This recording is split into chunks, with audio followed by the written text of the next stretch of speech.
2024 general election is a crucial election for party like Shiv Sena because after the split in the party, both the factions of Shiv Sena will be facing the mega election for the first time.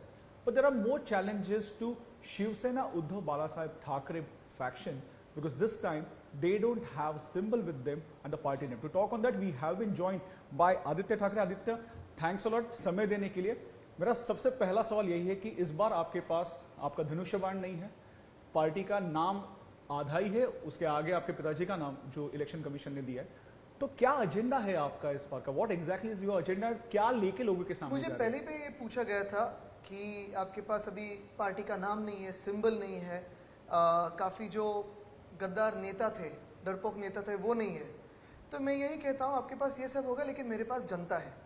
और अगर आप देखें तो जनता का जो प्यार है, जनता का जो आशीर्वाद है, वो एक बात होती है. और दूसरी बात सबसे अहम हमारे लिए ये है कि महाराष्ट्र की जनता हो, देश की जनता हो, उनका पूरा विश्वास उद्धव बालासाहेब ठाकरे इस नाम पे है.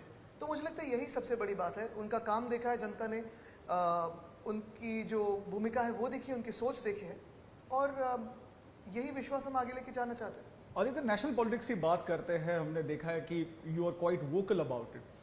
सो my first question to you is about the electoral bonds. आपका क्या कहना है इलेक्टोरल बॉन्ड्स के ऊपर? क्योंकि बहुत फिगर्स जो सामने आए हैं वो एक मैमथ फिगर सामने आई है, लेकिन कहीं ना कहीं ये देखा गया अब ये विषय जो है वो महाविकास आघाड़ी हो या फिर इंडिया अलायंस हो, उसकी तरफ से इतना अग्रेसिवली उसके ऊपर स्टैंड नहीं लिया जा रहा है.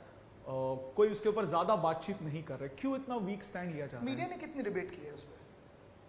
मुझे लगता है अगर आप देखें तो एक बात यही रहेगी कि नेशनल मीडिया में इलेक्टोरल बॉन्ड्स, चंदा दो धंधा लो, इस पर कितनी डिबेट्स हुई है, ये एक बात होती है.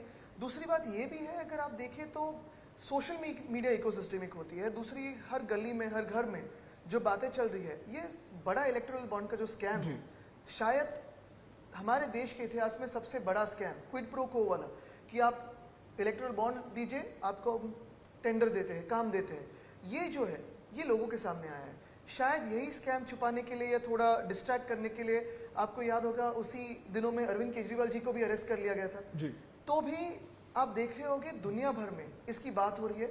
हर एक जो विश्लेषक है, हर एक जो आम नागरिक है, वो भी बात कर रहा है कि ये जो चंदा दो धंधा लो जो स्कैम हुआ है इलेक्टोरल बॉन्ड्स का, उसी पे तो बात हो रही है.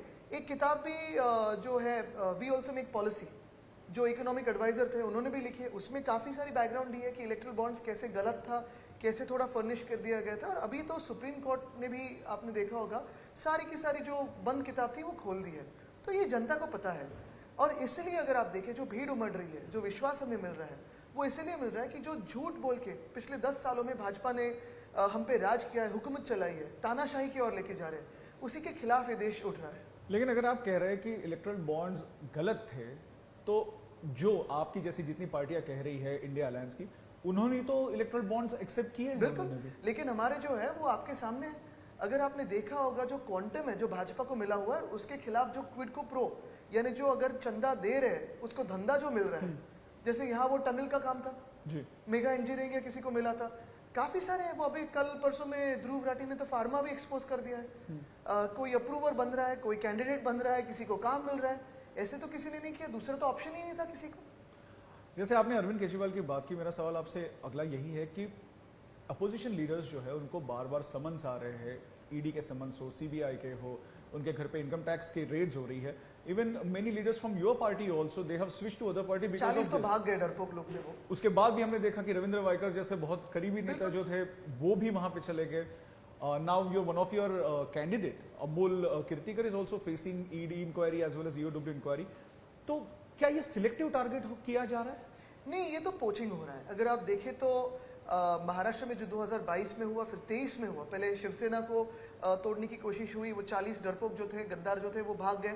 फिर राष्ट्रवादी के गद्दार जो है वो भाग गए. फिर कांग्रेस में जो जिन्होंने गद्दारी की. लेकिन यही बात होती है, कोई आपका नाम ले, कोई एक वाइट पेपर में हो, कोई एलिगेशन चला दे, तीसरे चौथे दिन जिसके खिलाफ कुछ सही हो सकता है वो भाग जा रहा है और भाजपा की लॉन्ड्री में जा रहा है. जिसके खिलाफ कुछ है ही नहीं, जिसके जो कर नहीं उसको डर क्या. जो ये बात है वो डटे रह रहे. संजय राउत साहब तो डटे रहे, लड़े रहे, जेल में जाके आए, अनिल देशमुख जी जेल में जाके आए, केजरीवाल साहब है, सोरेन जी है, ये सारे लोग तो लड़ रहे. और अगर आपने यही बात देखी होगी, जो अमूल कृतिका की आप बात कर रहे हो, जी। बिना डरे हुए वो जो भी इंक्वायरी है उसके सामने जा रहा है, बिना डरे हुए अभी उम्मीदवार है, लोगों में जा रहा है, लेकिन सूरज को तो अरेस्ट कर लिया, सूरज चौहान को। इसमें मजाक की बात यह है कि जिस कंपनी को की वो बात करे कि जिसने एलिजिडली ये स्कैम किया है, जी। जिसलिए अमूल को बुलाया जा रहा है, सूरज को अंदर डाला है, उस कंपनी के जो बॉस है संजय मशेड़कर, वो गद्दार गैंग में नेता बन के बने हुए हैं। तो यही बात होती है, और यही मैं और सभी हमारे जो नागरिक है देश के, भारतवासियों ने ये जाना है कि आज एनडीए में 3 जो मित्र दल है वो है ईडी, आईटी, सीबीआई, और ये दुनिया भर में जाना जा रहा है। अगर आपने देखा होगा केजरीवाल साहब की जब अरेस्ट हुई तो 4 या 5 बड़े देशों ने प्रेस कॉन्फ्रेंस ली और इसके बारे में हमें पूछा गया। हमारी बदनामी, हमारे देश की बदनामी का कारण भाजपा की ये जो ईडी, आईटी, सीबीआई एक्शन है, तानाशाही है, यही है, और दुनिया भर में ये बदनामी हो रही है। आदित्य, आपने बात की कि किस प्रकार से 40 आपके पार्टी से नेता जो है या एमएलए है वो दूसरी पार्टी में चले गया, उन्होंने तोड़ी। लेकिन मेरा आपसे एक अहम सवाल ये है, क्योंकि उसको ज्वाइन करके ही दूसरा सवाल मैं पूछूंगा। फिर से एक बार ये पूछना चाहूंगा आपसे कि स्प्लिट जो हुआ, who was responsible for the split in your party? एक बात तो जाहिर है कि जो भाजपा की राजनीति है, जैसे यहाँ हुआ वैसे आप देख रहे थे झारखंड में करने की कोशिश हो रही थी। नीतीश कुमार जी को तो पूरा ही तोड़ दिया। तेजस्वी से जो अच्छी सरकार चल रही थी, तेजस्वी अच्छे काम कर रहे थे। तो ये भाजपा की जो पॉलिसी है, नीति है, तोड़ो और फिर राज करो, यही डिवाइड एंड रूल की पॉलिसी जो है वो अपना रहे हैं। अगर आपने देखा होगा महाराष्ट्र में ये जो राजनीति है कभी इतनी खराब नहीं थी। जी। जाति में तोड़ने की कोशिश कर रहे, धर्म में झगड़े निर्माण करने की कोशिश कर रहे, परिवार को एक तोड़ा गया, पवार फैमिली को तोड़ा गया, 3 पार्टियों को तोड़ने की कोशिश की। तो ये भाजपा की जो भूमिका है, भाजपा की ये जो नई सोच है, नई भाजपा की, ये वाजपेयी साहब की भाजपा नहीं है। जिस भाजपा से आज भी हमारा दिल का नाता है, वो भाजपा नहीं है, ये एक अलग भाजपा है। और यही भाजपा जो है जिसके खिलाफ उस भाजपा, वाजपेयी साहब के भाजपा पर हमने आंदोलन करे थे, जेल गए थे, लाठी काठी खाई थी, उन्हीं सारे भ्रष्टाचारियों को अपने पार्टी में ले रहे हैं और जो पुराने कार्यकर्ता है उनके सर पे बिठा रहे हैं। जैसे मैंने आपको कहा कि इस सवाल को जुड़ के मेरा दूसरा सवाल आपसे कि अमित शाह जो हाल फिलहाल में महाराष्ट्र में थे, उन्होंने आपका नाम लिया था। उन्होंने कहा था कि शिवसेना जो टूटी हमने नहीं तोड़ी, उद्धव ठाकरे के पुत्र प्रेम की वजह से शिवसेना टूटी। और वही उन्होंने कहा कि एनसीपी को भी हमने नहीं तोड़ा, सुप्रिया सुले उनकी पुत्री जो है उनकी वजह से हुई। तो जब आपके ऊपर ये ब्लेम किया जा रहा है, वही कुछ महीने पहले हमने देखा था जब देवेंद्र फडणवीस ने मुंबई में एक इवेंट के दरमियान कहा था कि हम वापस आए और 2 पार्टियों को तोड़ के वापस आए। ये क्या चल रहा है? ये उनसे पूछे क्या चल रहा है। केंद्र में 10 साल से बहुमत है, दोनों बार सरकार ऐसे हासिल की है, 303 और पहले 282 लेके। लेकिन ये सब होने के बावजूद आज 10 साल बाद हम पे आरोप लगाने आ रहे हैं। 30 साल का कोई युवा हो, जैसे तेजस्वी हो, मैं हूं, उन पे आरोप लगा रहे हैं, सुप्रिया ताई पे आरोप लगा रहे हैं। और ये पर्सनल और विंडिक्टिव जो होते जा रहा है, ये गंदी राजनीति, गंदी सोच कभी हमारे देश की नहीं थी। बाहर के लोग आके हमें बताते असली सेना कौन है, नकली सेना कौन है। महाराष्ट्र कभी ये पसंद नहीं करता, ये बाहरी लोग कौन है। ये आक्रमण हमने महाराष्ट्र में बहुत सारे पहले भी देखे हैं। आज जो देख रहे हो आप आक्रमण, ये इकोनॉमिक आक्रमण भी हो रहा है। सारे जो उद्योग है, यहाँ भाजपा की सरकार पिछले 2.5 साल से, लेकिन जा रहे उनके प्यारे राज्य में। गुजरात से कोई झगड़ा नहीं है, लेकिन अगर आप हमारे राज्य में आके आक्रमण करके, ये इकोनॉमिक आक्रमण हो, हमारी सरकार तोड़ के हमारे मंत्रालय में बैठ जाए, और फिर यहाँ के जो भूमिपुत्र है उनकी सारी जो आप अधिकार है, उनके सारे जो जॉब्स है, भूमिपुत्र इन सारे जो अलग अलग भाषाएं बोलते हैं वो भी मैं इसमें शामिल कर लेना चाहता हूँ। सारे लोगों के जॉब्स आप लेके जाते हो बुलेट ट्रेन के साथ गुजरात में, वेदांता फॉक्सकॉन हो, एयरबस टाटा हो, बलराग पार्क हो, मेडिकल डिवाइस पार्क हो, रिन्यूएबल एनर्जी पार्क हो। हमारी वर्ल्ड कप की फाइनल वानखेड़े में जो होनी चाहिए थी या ईडन गार्डन्स में होनी चाहिए थी, वो भी लेके गए गुजरात। तो क्या हम ये आरोप करें कि किसी के बेटे की वजह से वर्ल्ड कप फाइनल हारे? ये आरोप तो हो नहीं सकता ना। तो यही बात होती है कि ये सोच जो है, चलो 10 साल आपने राज किया है, बताओ डिमोनेटाइजेशन का फायदा देश के लिए क्या हो गया? बताओ लद्दाख के लिए आपने क्या किया? जब 370 कलम आपने निकाला कॉन्स्टिट्यूशन से, हटाया गया, हमने भी स्वागत किया था। लद्दाख को उसी दिन अपने यूनियन टेरिटरी बनाया। किसान जो दिल्ली की तरफ आ रहे हैं, उनको क्यों आप अर्बन नक्सल कह रहे हो? देश के किसान है, वो अन्नदाता है, अन्नदाता देवो भव हम मानते हैं। अगर आप इतने ही 10 साल में बहुमत की सरकार चला रहे थे, तो आज चाइना जो घुस रही है हमारे देश में, सुब्रमण्यम स्वामी साहब ने भी कहा, उन्हीं के नेता है, क्यों नहीं जवाब देते वहां? आज बात कौन सी हो रही है? मच्छी, मांस, मटन। 10 साल के बाद हम ये एक्सपेक्ट करें केंद्र सरकार से? इसी में एक सवाल आपसे ये है कि आपकी पार्टी के ऊपर, खास करके आपके पिताजी के ऊपर, ये हमेशा एलिगेशन लगाया जाता है कि हिंदुत्व से आप जो है वो डिविएट हो गए. The Shiv Sena has been deviated from the core Hindutva because we have join hands with Congress and NCP.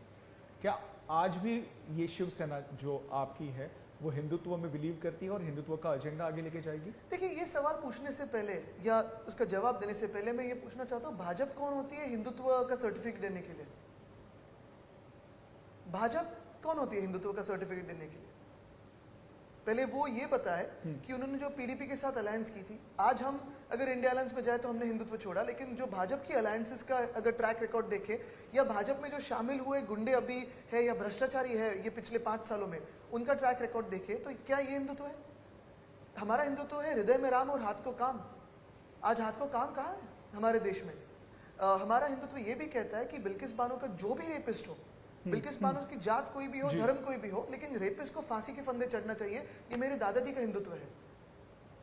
फिर ये कौन होते हैं हिंदुत्व का सर्टिफिकेट देने वाले? ऐसे में एक सवाल है कि 25 साल की आपकी एक अलायंस थी बीजेपी के साथ. 2.5 साल हमने देखा कि आप कांग्रेस एनसीपी के साथ अलायंस में थे. क्या 25 साल डिफिकल्ट थे वो, या मैं कहूंगा दूसरी तरह से पूछूं, क्या 25 साल आसान थे उनके साथ, या 2.5 साल आपको आसान लगे काम करने के लिए, लोगों के जो सवाल है उनके जवाब देने के लिए, लोगों के लिए काम करने के लिए? क्या है एक बिल्कुल ये बात है कि जो कांग्रेस और एनसीपी के साथ हम रहे 2.5 साल में, जो एक रिश्ता होता है वो अच्छा रहा. अभी भी रिश्ता कायम है, अच्छा है, पक्का है. और अगर आप देखें तो दोस्ती बनी रही. ये कभी मैंने तो 2014 से 19 तक भाजपा के किसी नेता के साथ दोस्ती, जैसे आज हम बैठ चुके हैं, मैं दोस्त नहीं कहूंगा नहीं तो आपको ट्रोल कर देंगे, लेकिन जो साधारण बातें होती है, राजनीति छोड़ के बातें होती है, राजनीति गंदी राजनीति छोड़ के बातें होती है, विकास की बातें होती है, वो कभी उनके नेताओं के साथ हुई नहीं. हर बार यही था कि अरे चलो आज ये पार्टी से ये हम इंपोर्ट कर रहे हैं, इसको पोच कर रहे हैं, इस पे रेट डालते हैं. मैं आपको रुकना चाहूंगा, ये 2019 में भी ये बातें होती थी. ये मैं आप इसी पे आता हूँ. अभी जो 25 साल की आप दोस्ती कहला रहे हो, वो दोस्ती किसके साथ थी? वो वाजपेयी साहब के भाजपा के साथ थी, वो अडवाणी साहब के भाजपा के साथ थी, जो पुराने नेता है. फिर राजनाथ सिंह साहब जो थे, या सुषमा स्वराज जी थे, अरुण जेटली जी थे, इनकी जो भाजपा थी, इनकी विचारधारा जो थी, सबको साथ में लेके चलनी. अगर आपने देखा होगा 99 की जो सरकार थी, कितने सारे दल थे. आज जैसे इंडिया गठबंधन है वैसे ही एनडीए थी. बड़ा अलायंस था. देश में हर एक आवाज उसी में था जी. हर एक क्षेत्र से आवाज था, हर एक राज्य से आवाज था, हर एक विचारधारा से आवाज था. और उसी को तो लोकशाही कहते हैं, उसी को तो सरकार कहते हैं. 2014 से लेके 2024 तक जो तानाशाही की सरकार और एक हुकूमत की सरकार बन चुकी है, 2014 में अलायंस किसने तोड़ी थी?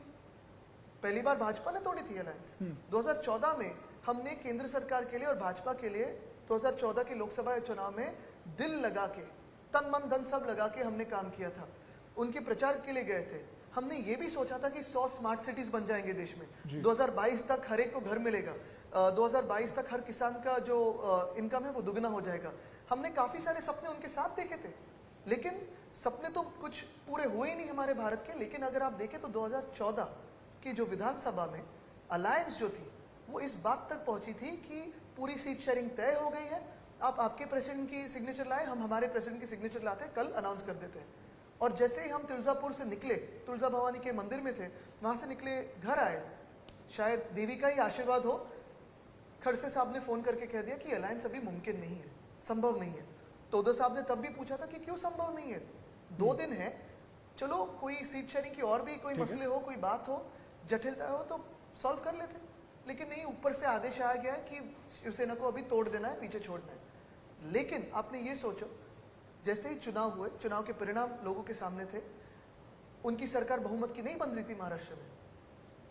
तब के नेता जो थे, जो पुराने भाजपा के थे, उन्होंने उद्धव साहब को फोन किया और बिना सोचे समझे हमने उनको सपोर्ट दे दिया था. इसलिए क्योंकि हमारी पुरानी दोस्ती थी. 2019 में भी जो डील या जो बातें, हम डील तो नहीं कहते क्योंकि ये प्यार का रिश्ता था, बातें हुई, भाजपा ने फॉलो नहीं की. जो वादा था, जो वचन था, वो पूरा नहीं किया. और अगर आप उद्धव साहब का स्वभाव देखें, वो सब सह ले सकते हैं, लेकिन कोई झूठ बोले, कोई वचन तोड़े तो वो कभी नहीं उनके साथ रहेंगे. तो क्या बीजेपी ने आपके साथ धोखा किया, ऐसा आपको कहना है? तो दुनिया जानती है. आप महाराष्ट्र में पोल लीजिए, महाराष्ट्र भी जानता है, देश जानता है. और अगर आपने उनका अलायंसेस की हिस्ट्री देखे 14 से लेकर 24 तक, जो चलो अलायंसेस तो छोड़ो, देश को जो वादे किए हैं उसकी अगर आप एक श्वेत पत्रिका निकालें तो आपको भी पता चलेगा कि वचन जो पूरा करता नहीं वो एक में भाजपा है। अब फिलहाल बात हो रही है देश में गारंटी की, जहां पे भाजपा हक से ये कह रहा है कि ये मोदी की गारंटी है। मोदी साहब जो है वो भी अपने भाषण में कह रहे हैं कि जो स्कीम्स उन्होंने लॉन्च की है, जो स्कीम्स उन्होंने फ्लोट की है, that this is Modi's guarantee. तो कौन सी ऐसी गारंटी है जो महाविकास आघाड़ी या इंडिया अलायंस जो है वो लोगों के सामने लेके जा रही है कि ये हम आएंगे सरकार में तो ये आपके लिए बनाएंगे और ये हमारी गारंटी पहले है? तो उनकी जो गारंटी है उन पे मैं बात नहीं करूंगा। आप ही देश में पोल लीजिए और पूछे महंगाई का क्या हो गया, डॉलर और रुपया का क्या हो गया, डिमोनेटाइजेशन का क्या हो गया, जीएसटी का पैसा राज्यों को आ रहा है कि नहीं, ये सारी बातें तो जनता में है। लेकिन अगर आप महाराष्ट्र में देखें तो हम जिसे ठाकरे गारंटी कहते हैं, हर एक किसान को पूछे आप 2019 से लेके 22 तक, जब उद्धव बाला साहब ठाकरे ये मुख्यमंत्री थे, तब जो भी किसानों पे आपत्ति आती थी हमारी सरकार उनको मदद करती थी जी। उनका कर्जा मुक्त कर दिया था। 2 लाख का जो कर्जा था वो पूरा का पूरा मुक्त कर दिया था। अगर शहरों में देखें, शहरों का जो विकास था, एक शाश्वत विकास की अगर बात करें तो वो भी हो रहा था। कोस्टल रोड ये उद्धव बाला साहब ठाकरे की गारंटी थी। MTHL जिसका ब्रांडिंग अभी अटल सेतु कर दिया है इन्होंने, वो उद्धव बाला साहब ठाकरे की गारंटी थी। काफी सारी चीजें, कोविड में महाराष्ट्र में हर एक को बेड मिल रहा था, ऑक्सीजन मिल रहा था। सूरत या उत्तर प्रदेश जैसे हाल नहीं थे क्योंकि उद्धव बाला साहब ठाकरे की गारंटी थी। तो यहाँ महाराष्ट्र में ठाकरे गारंटी चलती है, कोई और गारंटी चलती नहीं, क्योंकि उनको पता है दूसरी गारंटी सिर्फ जुमला का नाम गारंटी कर दिया। जब कभी हम उद्धव साहब की स्पीच देखते हैं या आपकी स्पीच देखते हैं तो हमेशा आप ये मुद्दा जो है वो उठाते हो that you always has raised this issue that people are not happy with this government. फिर वो राज्य की सरकार हो या केंद्र की सरकार हो, whenever you go out, you're meeting people, you are going in the farm, लोग क्या कहते हैं आपसे, क्यों नाराज है वो, क्या चाहिए था उन्हें और क्या नहीं मिला? क्योंकि अगर हम देखें तो हर जगह पे यही बताया जा रहा है कि ये स्कीम्स लॉन्च हुई है, इतने करोड़ के रास्ते बने हैं, इतने करोड़ के प्रोजेक्ट्स हुए।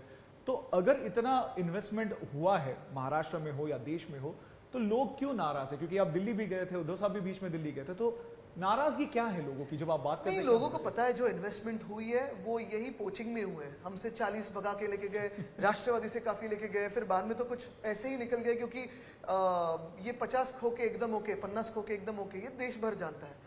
लेकिन अगर आप देखें तो बाकी सारी जो स्कीम्स है, जो इन्वेस्टमेंट जो बता रहे हैं, सिर्फ होर्डिंग्स पे होती है। लोगों को सत्य पता है। आप अगर गोखले रोड की ब्रिज की बात करें, आप कोस्टल रोड की बात करें, आप किसान सम्मान की बात करें, ये सारे के सारे जो है सिर्फ इनॉग्रेशन और होर्डिंग इसी के आजू बाजू में सीमित है। उसके आगे लोगों तक कुछ नहीं पहुंचा। उनको पता है कि जो महाराष्ट्र में हुआ वो एक आक्रमण हुआ, जो सरकार गिराई गई, ये जो सरकार बैठी हुई है अनैतिक है, देश के लोकतंत्र को धोखा है और देश के संविधान को धोखा है। और ये तो पूरी दुनिया जानती है। पिछले 5-10 दिनों में 5 या 6 भाजपा के उम्मीदवारों ने कहा है, पंकजाताई मुंडे ने कहा है कि हमें 400 दे दो, हमें संविधान बदलना है। अगर इतने बड़ी हस्तियां कह रही है वहां कि संविधान बदलना है, देश की जनता तो जानती है कि संविधान इनको क्यों बदलना है, किसके हक छीनने हैं इनको। लेकिन जब हम अलायंस की बात करते हैं, वेदर इट्स इंडिया अलायंस और Maha Vikas Aghadi, first we saw Mamata Banerjee not officially but she stepped out of this India alliance where Nitish Kumar left this alliance. In Maharashtra also we saw that over seats like Sangli or say South Central there was a tussle happening between your party and the Congress and Congress was really miffed with it. तो ऐसे situation में जब महाविकास आघाड़ी में या India alliance में cracks है तो लोग आपके ऊपर विश्वास क्यों रखे, क्यों रखना चाहिए लोगों ने विश्वास? एक बात है कि हर एक अलायंस में सीटों पे खींचातानी होती है निगोशिएशंस में, और वो होनी भी चाहिए क्योंकि उसी का एक इंडिकेटर होता है कि दोनों पार्टियों की ताकत उस सीट पे है और वो जीत सकते हैं। जब दोनों पार्टी एक साथ आती है, अलायंस बनती है, तब जीत पक्की हो जाती है। ये एक बात है। अगर आपने देखा होगा तो हमारे सारे महाविकास आघाड़ी हो, इंडिया अलायंस हो, महाराष्ट्र में ज्यादा से ज्यादा उम्मीदवार, लगभग 90% उम्मीदवार हमने घोषित कर दिए। शिवसेना उद्धव बाला साहब ठाकरे पार्टी ने तो सारे घोषित कर दिए। सीट शेयरिंग फॉर्मूला भी वो तो हो गया। मैं ये पूछना चाहता हूँ, आज तक जो उनका कुछ जो गद्दार गैंग गठबंधन है, फिर उसमें मिंदे गैंग है, फूटी हुई राष्ट्रवादी है, भाजपा है, भाजपा में सारे जो इंपोर्ट हुए हैं वो है, ईडीआईटी, सीबीआई है, ये 6 के 6 पार्टीज जो है आज भी उम्मीदवार मिल रहे नहीं उनको। कोई उनकी तरफ से खड़ा रहने की कोशिश नहीं कर रहा है। जो बड़ी नेता है, बड़े हस्तियां हैं उनमें, वो कह रहे हैं हमें टिकट मत दीजिए। ये तो बात छोड़िए, 2.5 साल में मुंबई हो, ठाणा हो, पूना हो, नागपुर हो, नासिक हो, कोल्हापुर हो, सोलापुर हो, नवी मुंबई हो, वसई विरार हो, चुनाव नहीं ले पाए नगर निगम के। अगर आपने देखा होगा पूना और चंद्रपुर लोकसभा, 2 लोकसभा सीट्स लगभग 1.5 साल के लिए वेकेंट रहे, जी। चुनाव लेने की हिम्मत नहीं थी। ये सबसे बड़ी इंडिकेटर है। और यही मैं बात कहना चाहता हूं कि लोगों का विश्वास महाविकास आघाड़ी पे पक्का है।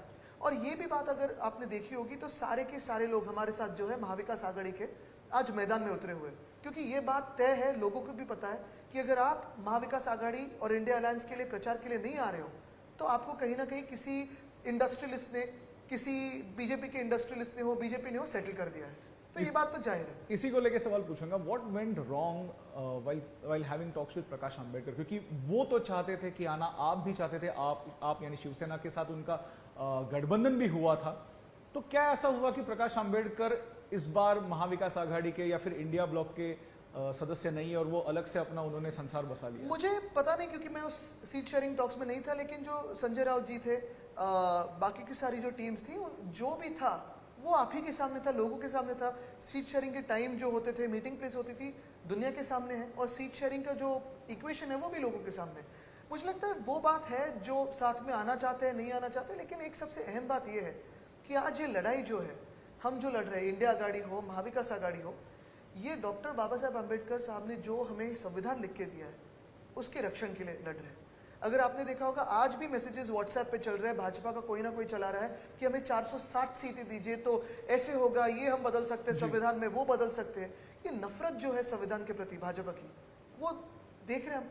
जो यहाँ के अध्यक्ष है राहुल नार्वेकर, ट्राइब्यूनल के तौर पे उन्होंने जो हमें निर्णय दिया, वो भी तो संविधान विरोधी निर्णय है, वो भी तो अम्बेडकर विरोधी निर्णय है। तो यही बात मैं कहना चाहता हूँ कि आज ये जो लड़ाई है, चुनावी लड़ाई है, ये आपसी लड़ाई नहीं है, चुनावी लड़ाई है, वो हमारे देश की लोकतंत्र के लिए है और संविधान के लिए है। आदित्य, राम टेम्पल का इशू जो है, राम मंदिर का इशू, हमने देखा कि उसका एक बड़ा ऐसा एक इवेंट हुआ था जहाँ पे हर कोई आया था और हर कोई चाहता था, वहाँ पे जो जितने लोग आए थे वो उसी के फेवर में थे कि राम टेम्पल वहाँ पे बनना चाहिए। लेकिन क्या वो इलेक्शन का मुद्दा है? आपको लगता है कि राम टेम्पल का मुद्दा इलेक्शन का मुद्दा बन गया है या जैसे मैंने कहा कि हमारी जो संस्कृति है, मैं धर्म कहूंगा, संस्कृति कहूंगा, जो एक जहन में बात है वो यही है, हृदयात राम आणि हाताला काम, हृदय में राम और हाथ को काम। आज देश में जो बेरोजगारी बढ़ रही है, जो युवा भटक रहा है, आप देख रहे होंगे, पढ़े लिखे युवा जो है, जॉब्स नहीं मिल रहे, जिनके जॉब्स थे वो चले जा रहे। महाराष्ट्र में हो, बिहार में तो पैकेज की घोषणा है पिछले 10 साल में कितनी हुई है। बिल्कुल। उत्तर प्रदेश के लोगों को क्या मिला है? तो काफी सारी ये जो बातें होती है, बिल्कुल मंदिर का मुद्दा था, है, शायद रहेगा भी, लेकिन महाराष्ट्र में जो हमने मंदिरों को फंड दिए थे, जैसे हमारी एकवीरा देवी है, वहाँ के रिपेयर्स के लिए हो, वहाँ की फर्निकुलर रेलवे के लिए हो, काफी सारे मंदिरों को जो फंड्स दिए थे हमने, महाराष्ट्र के महाविकास आघाड़ी सरकार ने, इसी भाजपा ने तो रोके हुए हैं। तो ये कौन सा हिंदुत्व बनता है? और यही मैं बात कहना चाहता हूं कि वापस आपको इसी बात पे लाऊंगा, जो 10 साल पहले सपने दिखाए थे, आज पता चल रहा है वो सपने नहीं, नाइटमेयर्स थे, ड्रीम्स नहीं थे, क्योंकि वो सारे झूठे थे। और झूठे वादों पे कितने बार आप जाओगे लोगों के पास? आज तो बात किस पे चल रही, मटन मच्छी मांस, जब आपकी बात होनी चाहिए थी जीडीपी पे, गैस डीजल पेट्रोल पे होनी चाहिए थी, डॉलर पे होनी चाहिए थी, रुपए पे होनी चाहिए थी। बीजेपी हमेशा आपको टारगेट करती है मुंबई में बीएमसी को लेके।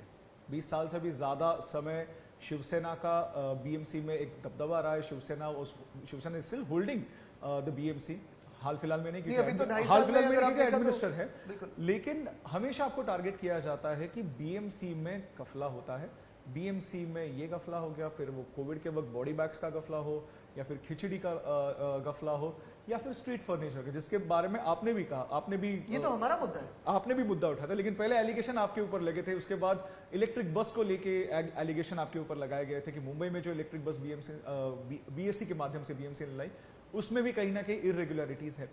तो बीएमसी को लेके हमेशा आपको टारगेट किया जाता है। How will you defend yourself कि क्या एग्जैक्टली सिचुएशन है बीएमसी में अभी फिलहाल? कैसे ये डिफेंड करने की बात नहीं है, भाजपा ऑफेंड हुई है कि मुंबई का विकास हुआ।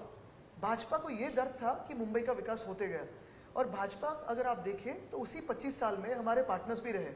अगर हमारा मेयर था तो भाजपा को हमने डेप्यूटी मेयर दिया था, स्टैंडिंग कमेटी में वो भी रहते थे, इंप्रूवमेंट कमेटी के अध्यक्ष बन चुके हैं, बीएसटी के चेयरमैन रह चुके हैं, एजुकेशन में रह चुके हैं।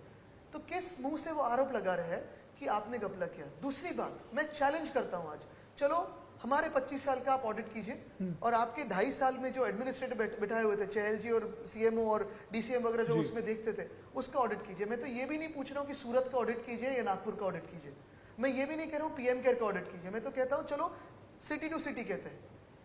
अगर आपने देखा होगा मुंबई चलाना, मुंबई में पिछले 25 सालों में जो काम हुआ है, इसलिए तो देश भर के लोग मुंबई में आते हैं अपना सपना लेके, मुंबई में रहते हैं।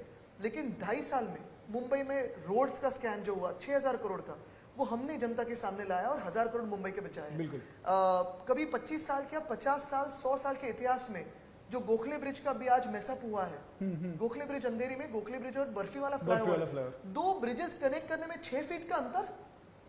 यानी रेलवे इतनी स्कैम कर सकती है, रेलवे तो केंद्र सरकार की है, वैसे ही उन्होंने डिलाई रोड में किया, रेलवे ने गफला किया उधर। जो रेल मंत्री है आज, सबसे फेलियर उनका सबसे बड़ा है देश में, सबसे ज्यादा एक्सीडेंट हो या ऐसे घपले हो। लेकिन आज गोखले ब्रिज और बर्फी वाला फ्लाईओवर कनेक्ट करने में वहां के जो स्थानिक भाजपा के विधायक है 5 या 6 बार जाके फोटो खिंचवाई, सेल्फी खिंचवाई कि देखो देखो काम हो रहा है, मेरी वजह से काम हो रहा है, तभी दिखा नहीं है 6 फीट का अंतर। आपके कॉन्ट्रैक्टर थे ना, तो कभी बोला नहीं आपने उनके कॉन्ट्रैक्टर्स को?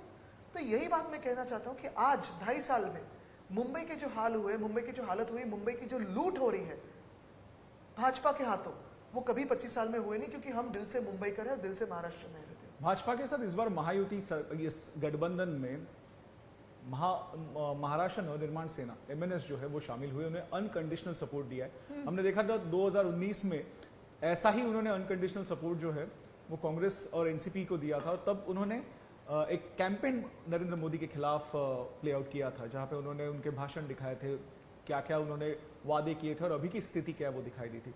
लेकिन जब महाराष्ट्र नवनिर्माण सेना की बात आती है तो हमेशा ये देखा गया कि मुंबई में खास करके हमेशा शिवसेना के खिलाफ जो है उन्होंने काम किया है। शिवसेना के खिलाफ फिर वो उन्होंने पिछले इलेक्शंस में कैंडिडेट दिया हो, या फिर वोट कट करने का कहीं ना कहीं एक, या फिर मैं कहूंगा दूसरे आसान शब्दों में कि शिवसेना के सामने एक ऑप्शन रखा है लोगों के सामने उन्होंने कि that even we are having a same kind of agenda, we are there for son of soil. आप कैसे देखते हैं महाराष्ट्र नवनिर्माण सेना के इस मूव को, इस अनकंडीशनल सपोर्ट से क्या शिवसेना के ऊपर कुछ इसका इम्पैक्ट? नहीं, मैं उनकी तरफ देखता नहीं हूँ, मैं अपनी राजनीति पे फोकस करता हूँ। लेकिन बात यही होती है, मैं थोड़ा आश्चर्यचकित हो चुका हूँ कि भाजपा ने ऐसे पार्टी से सपोर्ट लिया है, 2 बार तो बुला के लिया, फोटो खिंचवाए, सब किया। चलो सीट शेयरिंग की बात बनी नहीं बनी उसमें मुझे जाना नहीं है, वो अपने अपने रिस्पेक्ट, सेल्फ रिस्पेक्ट की बात होती है, उसमें मुझे तो जाना नहीं है ज़्यादा। लेकिन एक ऐसे पार्टी से सपोर्ट लिया है जिन्होंने उत्तर भारतीय को पीटा है, एक बार नहीं काफ़ी बार पीटा है, टीवी पे आके बोला है। ऐसे पार्टी से सपोर्ट लिया है जिन्होंने जैन देरासर के बाहर चिकन और अंडे दिखाए हैं और रखे हैं। कौन क्या खाए ना खाए, मैं भी ये मानता हूँ कि वो आपसी एक फ्रीडम होता है, स्वतंत्र होता है, कोई एक दूसरे पे ये कह नहीं सकता कि आप वेज खाओ या नॉन वेज खाओ, वो तो अपनी बात होती है, अपने घर की बात होती है, किचन की बात होती है। लेकिन किसी देरासर के सामने जाके ये सब करना, अभी शायद वो पता नहीं विचारधारा बदली नहीं बदली, लेकिन कि जैन भाइयों बहनों को मान्य है कि ये सपोर्ट लेना भाजपा ने, कि उत्तर भारत को मान्य है कि इन्होंने ये सपोर्ट लिया है, ये चल जाता है। और जो मनसे के कार्यकर्ता है उनको मुझे आज पूछना है कि इतने साल जो भी, ठीक है उस पर वापस मुझे जाना नहीं है, लेकिन क्या उनको भी ये भाजपा की राजनीति मान्य है जो कहती है कि सारे जो यहाँ के उद्योग है भूमिपुत्रों के हाथों से लेके गुजरात भेज दिया जाए? जो वेदांता फॉक्सकॉन गया, जो एयरबस टाटा गया, मेडिकल डिवाइस पार्क हो, बल्क ड्रग पार्क हो, ये रिन्यूएबल एनर्जी पार्क हो, वर्ल्ड कप फाइनल हो, शायद मंत्रालय कल लेके जाएंगे गुजरात के, मनसे के कार्यकर्ताओं को पसंद हो तो बिल्कुल जाइए उनके साथ।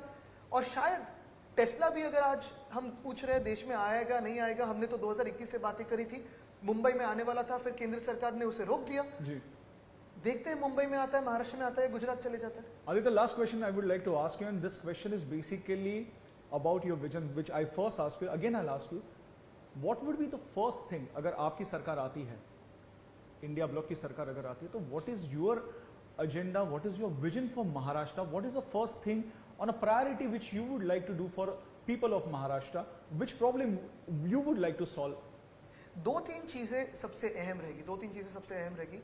पहली बात तो ये है, हमारी यही कोशिश है, यही मान्यता है कि अगर केंद्र में किसी की सरकार बने तो मिलीजुली सरकार बने, क्योंकि हमारे जितने राज्य हैं, जितने तरह तरह के लोग हैं, संस्कृति है, विचारधारा है, सबको समाये हुए, सबको साथ में लेके हुए चलने वाली सरकार चाहिए।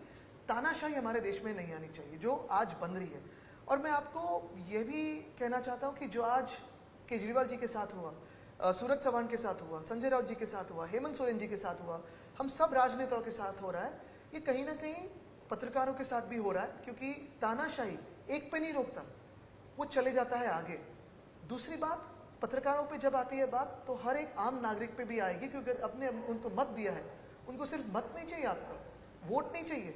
आप क्या पहनते हो, आप क्या सोचते हो, आप क्या पढ़ते हो, आप क्या खाते हो, कहाँ रहते हो, कैसे रहते हो, कौन सी भाषा बोलते हो, इस पे भी आपको ज्यादती करी जाएगी। और ये लिख लीजिए कि ये संविधान आपके खिलाफ कोई ऐसे जात धर्म नहीं रहेगा कि जिसको बचाए हुए है। एक तो भाजपा या बिना भाजपा, यही विचारधारा रहेगी, क्योंकि ये चाइना की मेंटालिटी कभी ना कभी मुझे भाजपा में दिखती है, जो कम्युनिस्ट पार्टी है। लेकिन यही बात होती है कि ये घर में घुसेंगे, सीसीटीवी लगेंगे आपके घर में, और मैं जोक नहीं कर रहा हूँ, ये सच बात है। पेगासस तो फोन पे आ ही गया।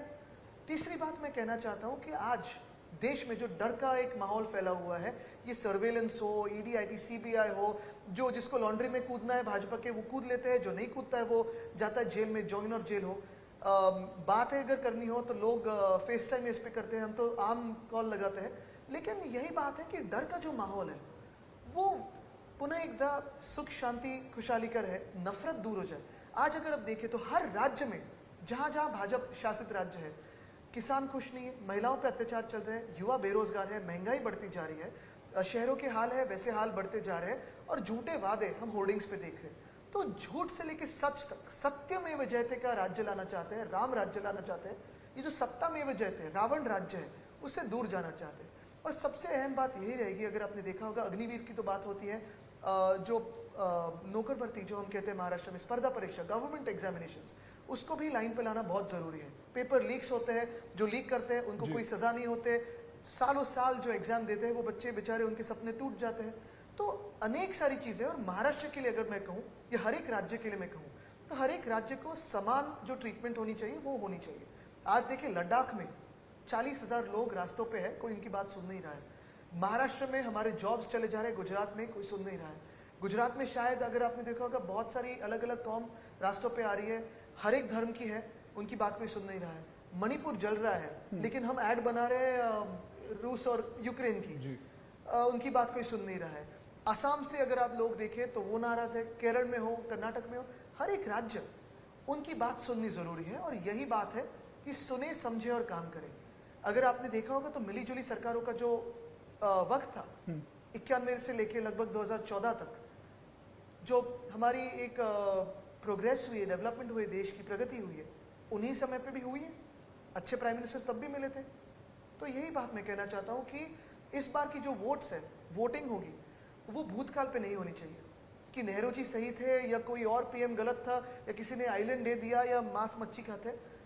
कौन सच बोलता है, किसने वादे पूरे किए हैं, सबकी बात कौन सुनता है, और भविष्य के लिए कौन लड़ रहा है, भूतकाल के लिए नहीं। इस पे होना चाहिए। Thank you, Aditya, for your time, and that's what we heard from Aditya Thackeray. This is Mayuresh Ganpati reporting from Mumbai with camera person Rajesh Sapre for Network 18.